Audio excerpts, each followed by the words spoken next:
오늘 누가복음 9장 28절부터 36절까지입니다.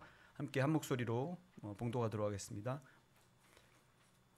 이 말씀을 하신 뒤에 여드레쯤 되어서 예수께서는 베드로와 요한과 야고보를 데리러 기도하러 산에 올라가셨다. 예수께서 기도하고 계시는데 그 얼굴 모습이 변하고 그 옷이 눈부시게 휘어지고 빛이 났다. 그런데 갑자기 두 사람이 나타나 예수와 더불어 말을 하고 있었다. 그들은 모세와 엘리야였다. 그들은 영광에 쌓여 나타나서 예수께서 예루살렘에서 이루실 일, 곧 그의 떠나가심에 대하여 말하고 있었다. 베드로와 그 일행은 잠을 이기지 못해서 졸다가 깨어나서 예수의 영광을 보고 또 그와 함께 서 있는 그 두 사람을 보았다. 그 두 사람이 예수에게서 막 떠나가려고 할 때에 베드로가 예수께 말하였다. 선생님, 우리가 여기서 지내는 것이 좋겠습니다. 우리가 초막 셋을 지어서 하나에는 선생님을, 하나에는 모세를, 하나에는 엘리야를 모시겠습니다. 베드로는 자기가 무슨 말을 하는지도 모르고 그렇게 말하였다. 그가 이렇게 말하고 있는데 구름이 일어나서 그 세 사람을 휩쌌다. 그들이 구름 속으로 들어가니 제자들은 두려움에 사로잡혔다. 그리고 구름 속에서 소리가 났다. 이는 내 아들이요 내가 택한 자다. 너희는 그의 말을 들어라. 그 소리가 끝났을 때에 예수만이 거기에 계셨다. 제자들은 입을 다물고 그들이 본 것을 얼마 동안 아무에게도 알리지 않았다. 아멘. 이 시간 변화산 사건의 의미와 교훈이라는 제목으로 이영원 목사님께서 말씀 전하실 때에 큰 은혜 받으시기 바랍니다. 나오실 때 큰 박수로 환대하도록 하겠습니다.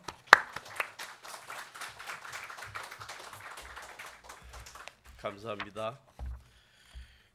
여러분들은 이 예배 시간 또 설교 시간을 얼마나 기대하고 오시는지 모르겠지만 저는 일주일 내내 이 시간만 기대하고 있습니다. 일주일 내도록 설교 준비하고 빨리 이 예배 시간에 와서 말씀을 전하면 좋겠다. 드디어 그 시간이 왔습니다. 오늘도 절제를 하도록 노력하겠습니다. 제목을 변화산 사건의 의미와 교훈이라고 했는데 변화산이 더 좋은 표현이냐 변모산이 더 좋은 표현이냐, 많은 분들은 변모산을 선택하는 경우도 있습니다. 영어로는 transfiguration, 그냥 change가 아니라 trans 했는데 뭐가 figure, 모습이 바뀌었다. 예수님께서 모습이 바뀐 사건이 마태, 마가, 누가 세 복음서에 나오는데 이 사건의 의미와 또 우리에게 주는 교훈을 같이 생각해 봄으로써 우리의 신앙 생활에 더욱더 진전이 있으면 좋겠다는 생각입니다. 많은 화가들이 역사상 이 누가복음에 나오는 이 변모산 사건에 대해 그림으로 표현한 사람들이 굉장히 많습니다. 특히 중세시대 또 근세시대에 굉장히 투철한 신앙을 갖고 있던 분들이 성경의 사건들을 묘사하는 경우가 많은데 한 두 개 정도를 뽑았습니다. 밑에 베드로와 요한과 야고보가 있고 예수님과 모세와 엘리야가 있습니다. 어느 쪽이 엘리야고 어느 쪽이 모세냐, 뭐 생각하기에 나름이겠죠. 예. 이 사건의 중요성을 신학자들이 많이 강조해 왔는데요. 그 가운데 모울이라는 신학자는 복음서에 소개되고 있는 예수님의 내러티브, 이야기들 중에서 가장 중요한 5가지를 자기가 뽑는다면 예수님께서 육신을 입고 이 땅에 오셔서 침례를 받은 사건, 십자가에 달린 사건, 부활한 사건, 승천한 사건, 그 다음에 변화산 사건을 포함시키고 있습니다. 그만큼 이 변화산 사건이 예수님에 대해서 굉장히 중요한 의미를 주고 있다고 이해했습니다. 중세시대의 가톨릭 학자였던 토마스 아퀴나스는 복음서에서 소개되는 가장 위대한 기적이 바로 이 변화산 사건이다.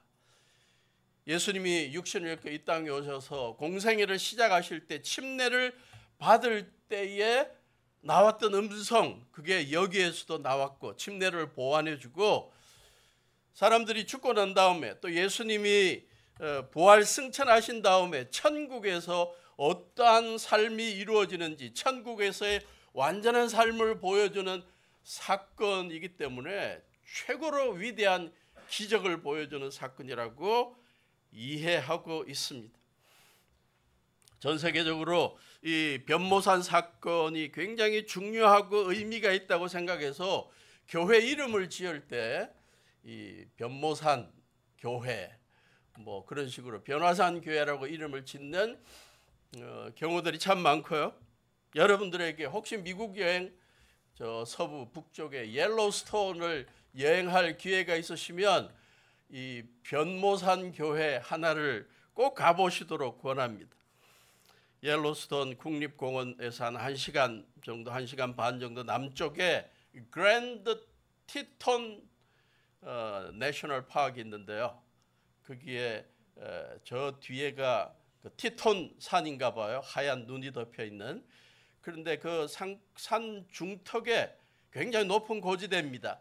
거기에 그 굉장히 그 넓은 그 평야 같은 곳에 조그만 통나무 교회가 하나 지어져 있습니다. 저 교회 이름이 Chapel of Transfiguration. 와이오밍주 무스라는 곳 도시에서 한 15마일 떨어진 곳인데요. 저 통나무 저 예배당 안으로 들어가면 한 60명 정도가 모이는 조그만 예배당인데 특징이 있어. 강단 뒤쪽이 유리로 저렇게 되어 있습니다. 그러니까 십자가가 있고 바로 뒤에 유리가 되어 있는데 저 유리를 통해서 저 뒤에 티톤산을 다 보는 거예요. 사계절마다 아름다운 모습들이 계속 변해요. 너무 황홀할 정도로 아름답습니다. 저는 저기 앉아서 예배를 드려보지는 못했고 잠깐 방문을 했지만 저기 한 1년은 살아보고 싶을 정도로. 그래서 예수님의 변모를 기념하는 이름인데, 교회 이름인데 저기에서는 저 강단 뒤에 풍경이 변모하는 그러한 교회다. 아주 아름다운 그러한 예배당을 여러분들에게 추천합니다. 누가복음 9장 28절부터 본문에 나오는 이 변모산 사건의 내용, 의미, 교훈을 생각해 봅시다. 첫째, 이 사건의 내용입니다. 우리가 다 읽었죠. 예수님께서 베드로와 요한과 야고보를 데리고 기도하러 산으로 가셨다. 이제 많은 신학자들이 이 산이 어느 산이냐? 갈릴리 지역, 갈릴리 호수 지역 옆에 있는 높은 산 다볼이냐? 그래서 다볼산이라고 생각해서 지금도 다볼산 꼭대기에 변화교회당, 거기도 이름이 변화교회라고 해서 Transfiguration, Chapel of Transfiguration이라고 저 높은 곳에 동방정교 교회가 세워져 있습니다. 그런가 하면 또 다른 학자들은 바로 앞에 예수님에 대한 사도 베드로의 신앙 고백이 있었던 곳이 가이사라 빌립보 지방, 이스라엘의 맨 북쪽 지역이기 때문에 거기에서 가까운 산이 헐몬산이고 이스라엘에서 가장 높은 산이라서 아마 그 산에서 이러한 경험이 있었을 것이다. 뭐 그런 이야기를 하고 있습니다. 어쨌든 예수님께서 주된 제자 베드로, 요한, 야고보를 데리고 기도하자. 그래서 산에 올라가셨습니다. 예수님께서 기도하고 계신데 갑자기 예수님의 얼굴 모습이 변했습니다. 뿐만 아니라 예수님이 입고 있는 옷이 눈부시게 휘어지고 빛이 났습니다. 우리들에게도 이러한 경험이 가끔 있는지 모르겠어요.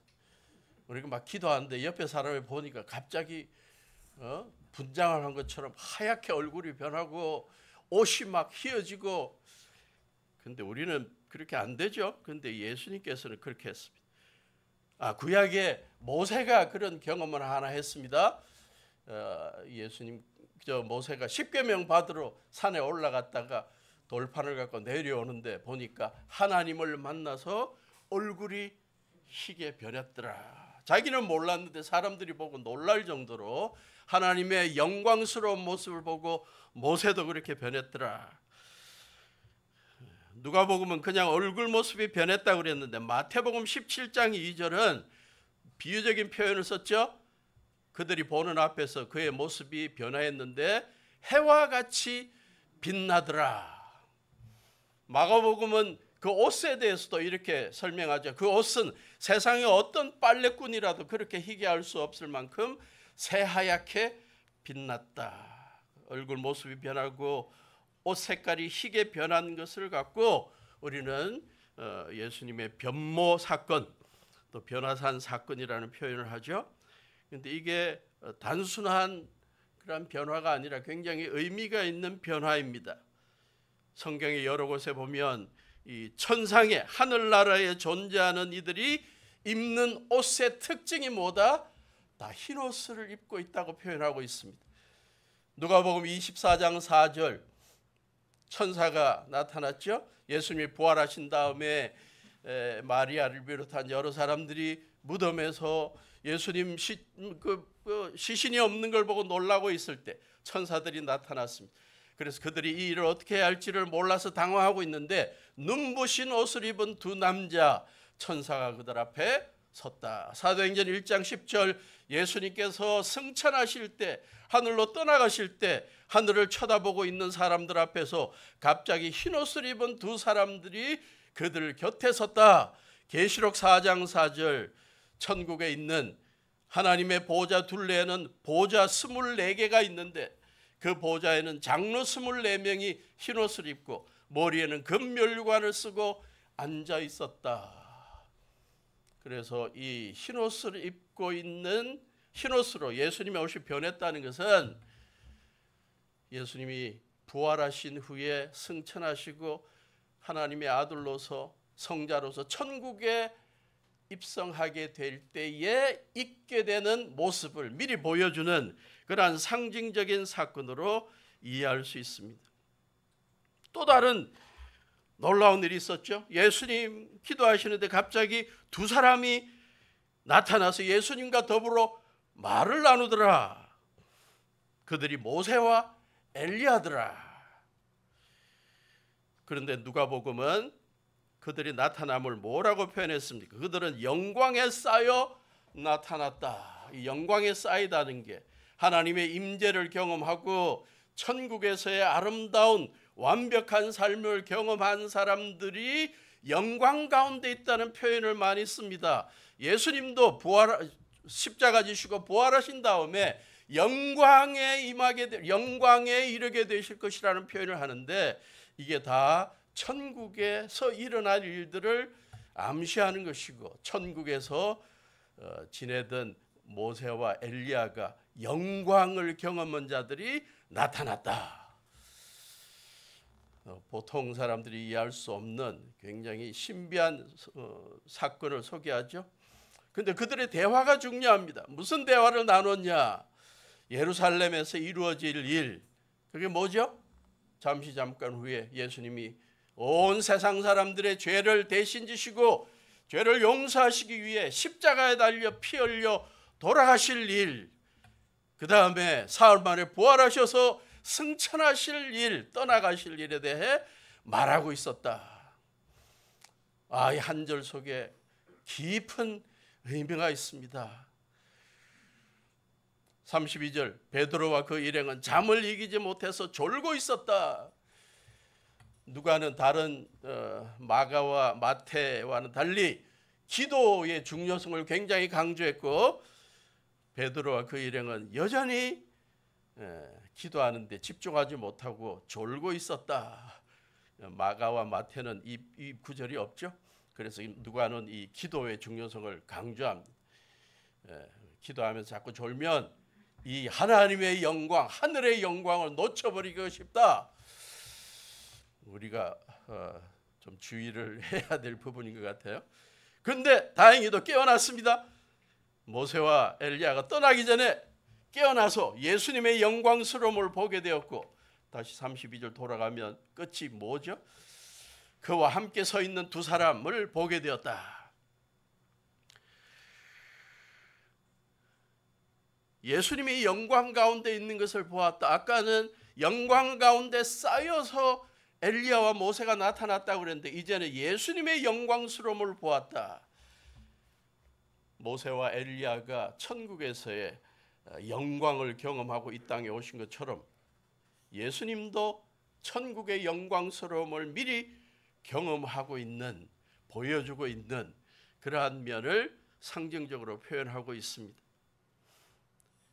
성경에서 영광에 쌓여 있다, 영광을 보았다, 여호와의 영광이 가득했다, 우리가 잘 이해하지 못하는 그러한 표현이죠. 그러나 이 영광이라는 것은 놀라운 겁니다. 신비롭고 신기한 겁니다. 이 신비한 하나님의 이 신비한 사건 능력을 경험하고 있는 이 예수님과 두 인물, 구약의 최고의 인물들, 이들의 모습을 영광스럽다고 표현하고 있는데요. 26절에 보면 예수님께서 본문 바로 앞에 영광이라는 표현을 또 썼죠. 누구든지 나와 내 말을 부끄럽게 여기면 인자도 자기의 영광과 아버지와 거룩한 천사들의 영광에 쌓여올 때에 그 사람을 부끄럽게 여길 것이다.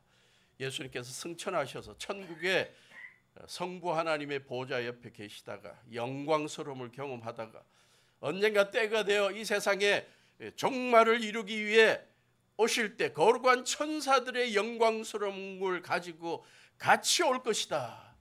그래서 여기에서 소개되는, 본문에서 소개되는 영광스러움, 예수님의 영광스러움은 이 땅에 육신으로 오시기 전에 하늘나라에 계신, 그때부터 성자로서 계셨던 이 예수님의 이 신적인 모습, 본체를 암시해 주는 것으로 이해할 수 있습니다. 사도 바울도 비슷한 표현을 썼죠. 고린도후서 3장 18절에 보면 우리는 모두 너울을 벗어버리고 주님의 영광을 바라봅니다. 이렇게 해서 우리는 주님과 같은 모습으로 변화하여 점점 더 큰 영광에 이르게 됩니다. 이것은 영이신 주님께서 하시는 일입니다. 이 땅에 있는 동안 우리는 예수님에 대해, 천국에 대해 온전히 이해하지 못하고 살아가지만 부활하신 예수님을 따라 우리도 이 땅에서의 육신을 벗어버리고 천국에 가면 영광스러운 주님을 천국에서 보게 됩니다. 이러한 표현을 다 종합해 볼 때 예수님의 영광을 보았다라는 것은 육신을 입고 이 땅에 계신 육신적인 모습이 아닌 또 다른 예수님의 모습을 보여주는 사건이 변화산 사건이라는 것을 깨닫게 합니다. 그들의 대화 내용, 예수님께서 예루살렘에서 결국은 세상 사람들의 죄를 대신해서 십자가 지시고 죽으신다는 사실, 사흘 만에 부활하셔서 승천하신다는 사실을 이야기를 나누는 것이죠. 그걸 베드로는 깨어서 들었던 것 같아요.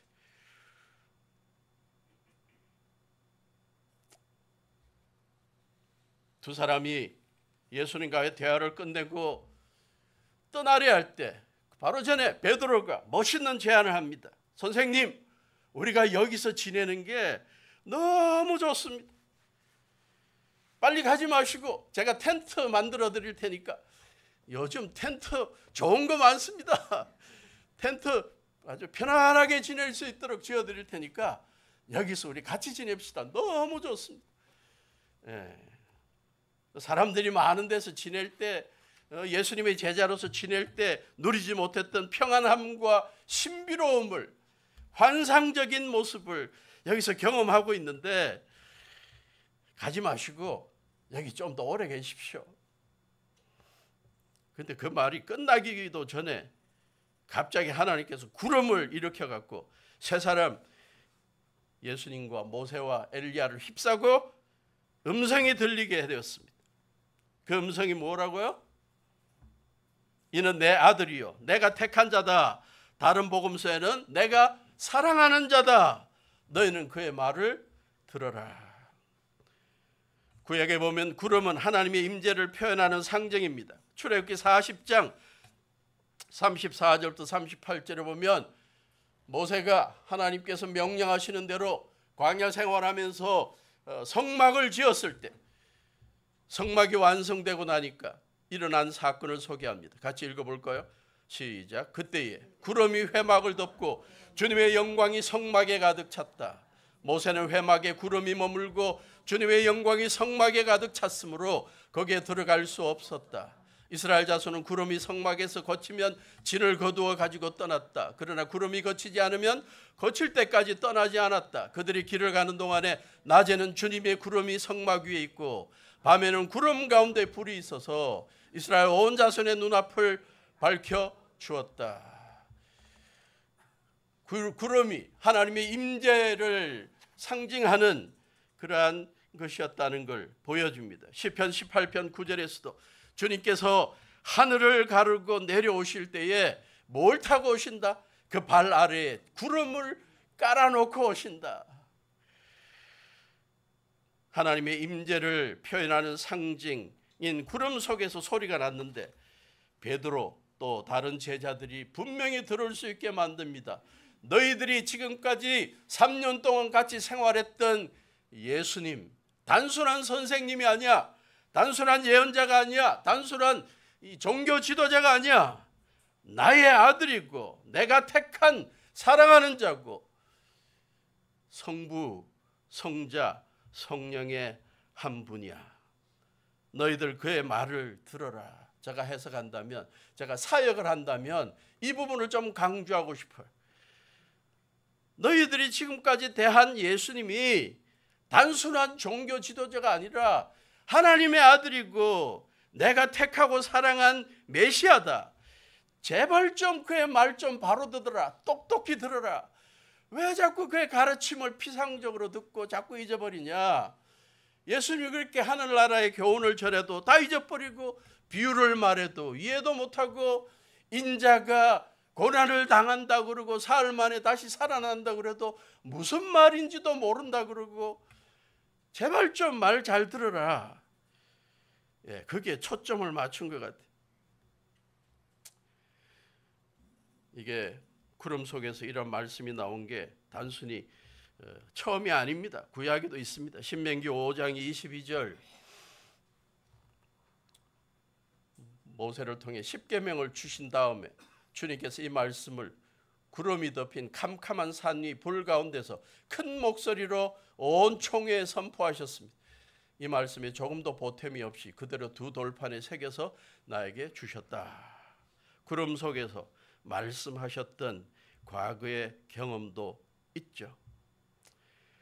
제자들은 입을 다물었고 그들이 본 것을 얼마 동안 아무에게도 말하지 않았습니다. 예수님께서 그렇게 명령하셨기 때문입니다. 왜 그런가? 예수님은 이러한 말로 들은 거로 뭔가 주님의 제자로 살지 마라. 예수님께서 십자가에 달려 죽으시고 사흘 만에 부활하신 그 사건을 경험하고 난 다음에 전하여라. 그게 온전한 전도가 될 수 있다.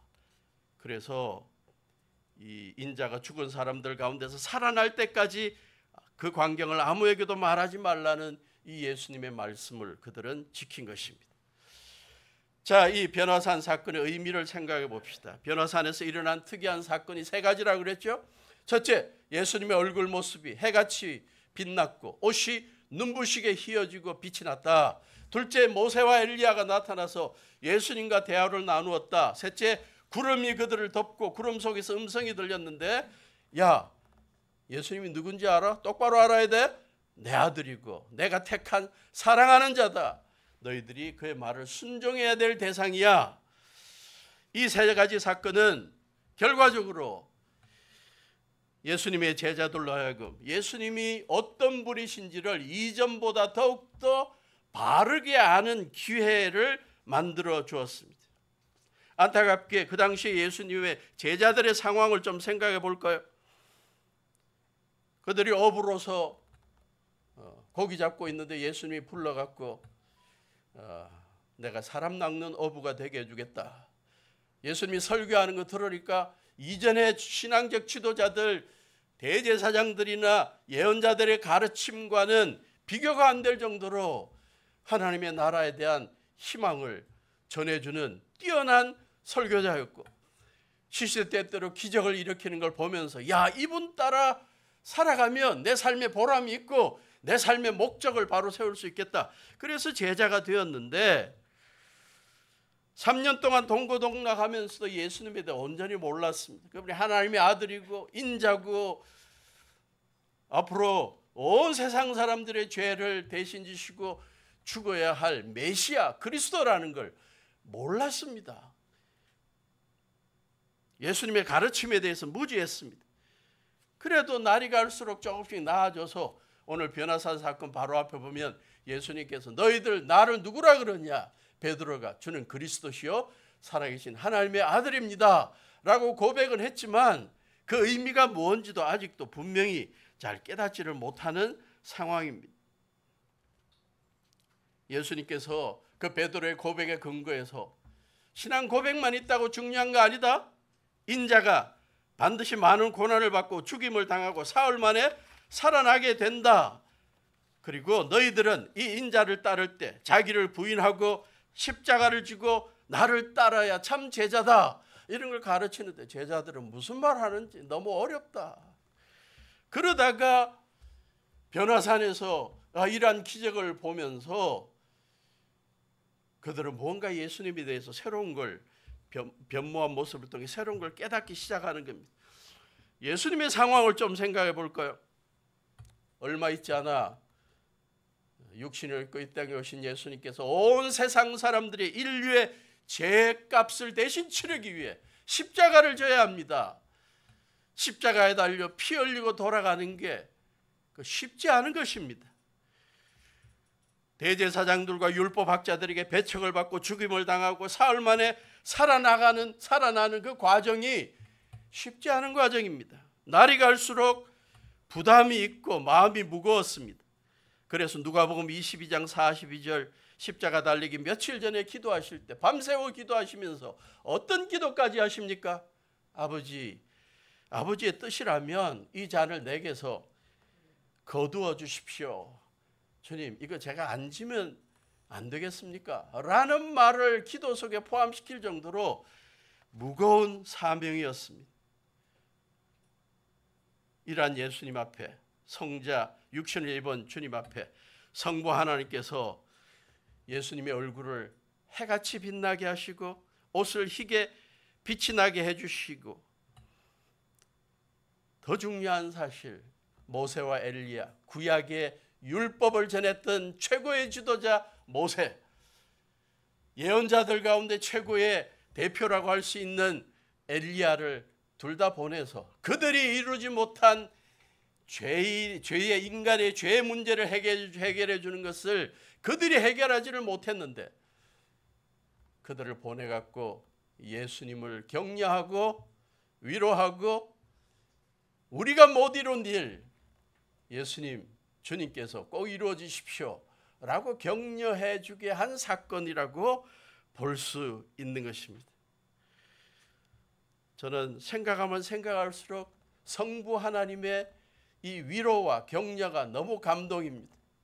십자가 져야 되는 부담 속에 육신을 입은 예수님이 마음에 큰 부담을 갖고 하루하루 지내면서 기도하고 계실 때 구약의 최고의 인물, 이미 천국의 존재인 모세와 엘리야를 초자연적으로 이 땅에 보내어서 예수님 기도할 때 격려하게 만들고 충분히 이룰 수 있습니다.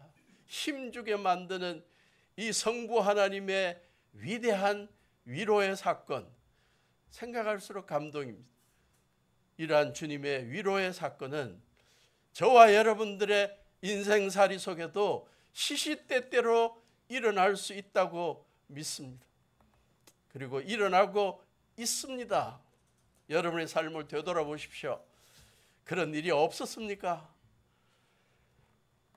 낭망하고 좌절하고 자포자기하고 싶고 그럴 때마다 생각지도 않은 사람들을 보내어서 격려하게 하시고 위로하시고 버티게 만드시는데 성부 하나님께서 우리 성자 예수님께 그러한 위로와 격려를 보내셨다.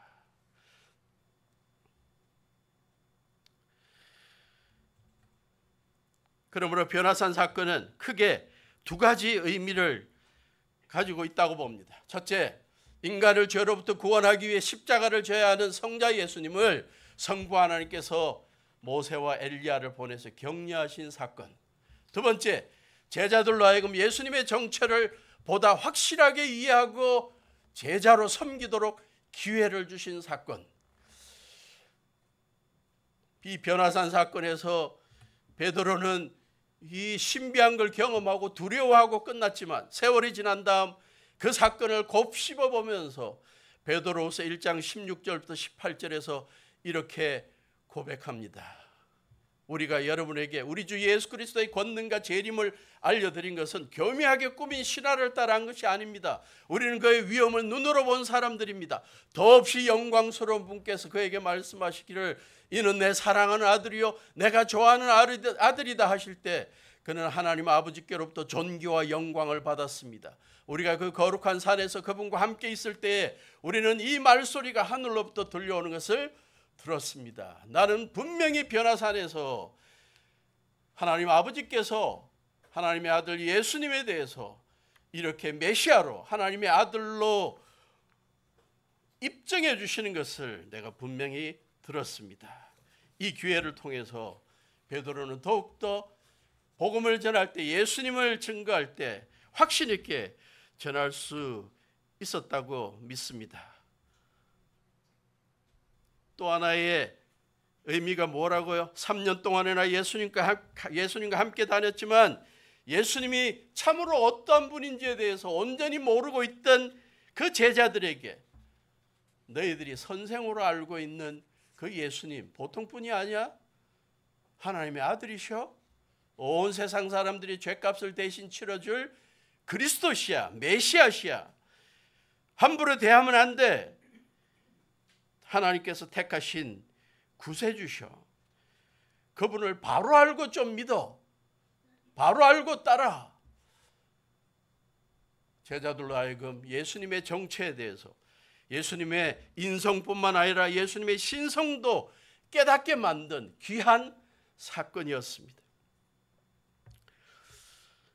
목회자들의 한계가 있다면 성도들을 너무 잘 모른다는 거예요. 주일날 예배 드리면서 늘 설교를 듣는 예배 참석하는 존재, 예배 끝나고 같이 식사하면서 몇 마디 나누면서 아는 존재, 전화하면서 조금 아는 존재, 뭐 그 정도로만 알고 있는데 사실은 성도들이 예배 드리면서 교회당에서 보여주는 그 모습과 사회에서 보여주는 모습은 완전히 다르죠. 사회에 나가면 변모하게 됩니다. 예, 변화하는 걸 보게 돼요. 가끔 우리 이희덕 장로님 또 나세원 집사님 연주회 초청을 해서 가서 듣다 보면 저는 감동이 더합니다. 보통 때는 설교를 듣는 입장에 앉아갖고 그냥 가만히 계셔갖고 그런데 거기에서 연주복을 입고 아름답게 막 이렇게 악기들을 연주하는 프로페셔널한 모습을 보이면 야 내가 몰랐던 변모하는 모습이 있었구나. 그게 감동하게 됩니다. 그래서 감동이 더 커요. 얼마 전에 TV 뉴스를 보고 있는데 갑자기 이동원 집사님이 뭐 지금 우리 한국의 뭐 경제 통계를 막 설명한다고 나오는데 저분 봐. 내가 알고 있는 모습은 늘 예배당에서 설교에 돌고 있는 분인데 변모하셨구나. 보통 분이 아니구나. 건강 검진한다고 뭐 검사한다고 병원을 갔더니 김진용 장로님이 앉아갖고 이렇게 하시는데 그 병원 그 분들에게 존경을 받고 환자들에게 절대적인 신뢰를 받고 있는 모습을 보면서 교회에서 보는 모습하고 또 다른 변모하는 모습이 있었구나. 더 존경하게 되고 선교지에 가가지고 선교 활동하면서 우리 젊은이들 교회에서는 못 봤던 신비한 은사들을 막 이렇게 드러내는 걸 보면 야, 이게 변모가 대단하구나. 함부로 대하면 안 되겠구나. 김영남 집사님 선교하러 가면 완전 휘어잡더군요. 애들이 100명이든 50명이든 막 다 운동장에 모아놓고 공 몇 개로 그냥 휘어잡고 게임을 휘어잡는 걸 보면서 변모하는 모습을 보았습니다. 그 목사들이 조심해야 되겠다. 주일날 설교하면서 늘 설교만 듣는 대상으로 생각하면 큰일 난다. 다 자기 분야에서 한 가닥씩 하는 분들이고 전문가들이다. 그들에게 신앙적으로 바른 사명을 제시해 드려야 되겠다. 예수님의 제자들이 그랬습니다. 3년 동안 예수님과 함께 동고동락하면서도 참 훌륭한 선생님이고 종교적인 지도자인 것 같고 내 삶에 좀 바른 제안을 해주시는 것 같은데 아직 십자가 지는 거 그거 무슨 말이지? 부활? 그거 있을 수도 없는 일이지. 그러나 변화산상에서 예수님의 변화한 모습을 보면서 그들은 이제 조금씩 예수님에 대해 하나님의 아들 되심을 조금씩 더 깨달아 가게 되고 그리스도 메시아 되는 걸 더 깨달아가는 계기가 된 것입니다. 그러므로 변화산 사건은 우리의 신앙생활에도 적용점이 있습니다. 하나님께서 변화산 사건을 통해 베드로와 요한과 야고보로 하여금 예수님의 정체, 육신을 입은 인성으로서의 예수님이 아닌 신적인 존재로서의 성자 예수님에 대해 더욱더 잘 알게 만드신 것처럼 하나님께서는 시시때때로 우리들에게도 그런 기회를 주시고 있다고 믿습니다.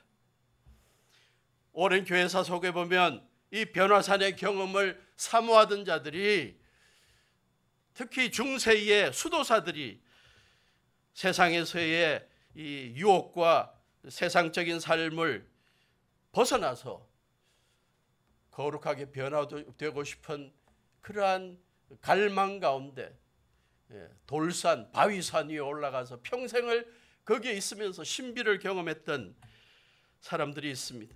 그리스의 메테오라라는 지역, 그리스의 북서부 지역 메테오라라는 지역에 여러 바위산들이 있는데 한 60개 정도의 바위산들이 있는데 저기에 꼭대기에 중세 시대에 저렇게 수도원을 지어놓고 평생 저 위에서 자기의 삶이 거룩화되고 변화되기를 갈구했던 수도사들이 굉장히 많이 있습니다. 한번 올라가면 안 내려와서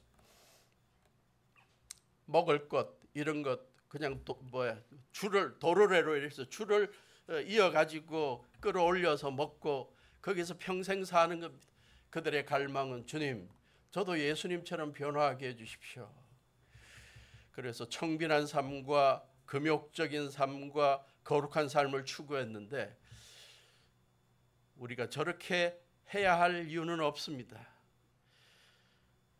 우리는 우리가 처한 곳에서 우리의 예배 상황에서 우리의 개인의 기도 속에서 우리의 말씀 공부 속에서 묵상 속에서 주님에 대해서 더욱더 올바로 이해하고 주님의 뜻을 발견하는 기회를 가져야 합니다.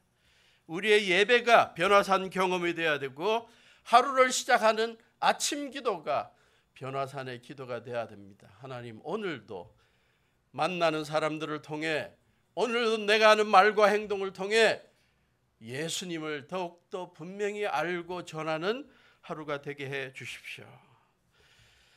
삶이 위험에 처하고 위기에 처하고 중요한 결정들을 해야 하는 시점마다 우리에게도 변화산 경험이 필요합니다. 금식을 통해 말씀을 통해 기도를 통해 주님의 뜻을 더욱더 잘 발견하도록 간구해야 할 것입니다.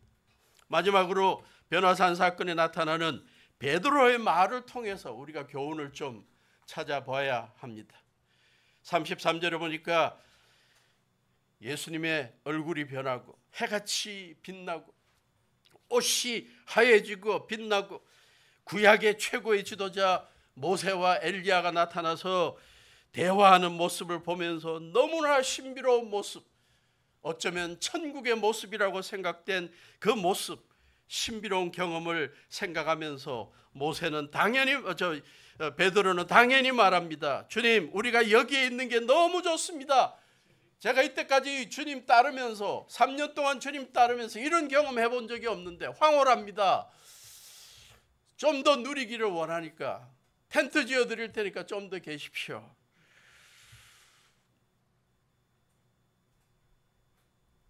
어떻게 보면 좋은 생각 같아요. 예수님과 구약의 두 인물들을 위해서 편하게 지내도록 텐트 지어드리겠다. 착한 생각 같아요. 또 한면으로 자신의 신비로운 경험을 더 늘리려는 열망, 그것도 뭐 나쁘지 않은 생각 같아요. 그러나 중요한 것은 하나님의 관점에서 볼 때 그건 예수님께서 이루어야 할 사명과 전혀 관계없는 엉뚱한 제안이었습니다. 예수님의 마음을, 하나님의 마음을 전혀 이해하지 못한 제안이었다. 멀지 않아 십자가의 고난을 당하는 온 인류의 죄를 대신 짊어지고 십자가에 달려야 하는 사명을 생각해야 하는 것을 볼 때 이 베드로의 제안은 전혀 도움이 안 되는 제안입니다. 그러자 성부 하나님께서 막으시고 구름 속에서 말씀하셨습니다.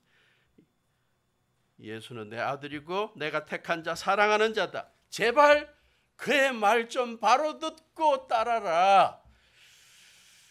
엉뚱한 소리 하지 말고,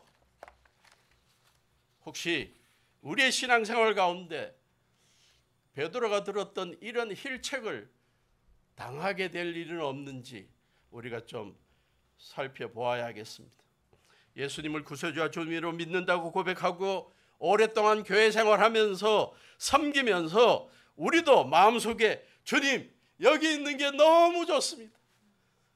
덜도 말고 더도 말고 그냥 이렇게 있다가 가게 해 주십시오. 요즘 신앙생활이 너무 좋습니다 라고 고백하는 경우가 있습니다.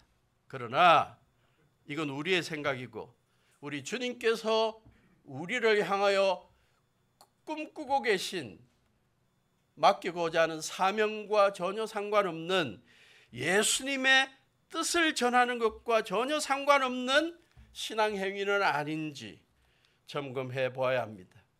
우리의 신앙생활이 자신을 만족하게 만드는 신비로운 체험에 그치는 것은 아닌지, 우리 주님의 말씀을 따라 순종하며 십자가까지 지겠다는 결단도 포함되는 것인지 우리는 생각해 보아야 합니다. 예수님께서 이것을 분명히 잘 아셨습니다. 그래서 이 사건 바로 다음에 누가복음 9장 37절부터 이어지는 사건을 보면 다음 날 예수님이 바로 내려오셔서 하산하셔서 자기 아들이 지금 귀신 들려갖고 힘들어하는, 그걸 보면서 마음 안타까워하는 아버지의 간청을 들어주시고 다시 묵묵히 섬기는 사역을 예수님께서 시작하셨습니다. 우리들도 베드로와 요한과 야고보가 변화산에서 누리던 신비로운 체험에 젖어서 우리에게 맡겨져 있는, 주님께서 우리에게 주시고자 하는 사명, 예수님을 전하는 이 귀한 사명, 섬기는 사명, 이러한 것들에 우리가 등한히 하고 있지는 않은지 살펴보아야 할 것입니다. 우리도 이제 하산해야 할 것입니다. 설교가 끝났습니다. 찬송을 뭘 할까 생각하다가 이 변화산 사건과 연관된 찬송이 하나 있어요. 그게 3절이 특히 그런데요. 1절하고 3절을 부르겠습니다. 근데 여기에 끝나는 게 아니라 오늘 우리 찬양 처음 시작하면서 찬양하면서 마지막 곡이 너무 감동이 됐어요. 제가 오늘 설교하고자 하는 말을 그게 다 집약해놨어요. 아버지, 당신의 마음이 있는 곳에 나의 마음이 있기를 원합니다. 그게 베드로의 고백이 아니라 우리의 고백이 될 수 있기를 바랍니다. 그래서 설교를 끝내면서 우리 찬송, 준비한 찬송 1절과 3절 부르고 이어서 아버지 당신의 마음이 있는 곳에 부르도록 하겠습니다.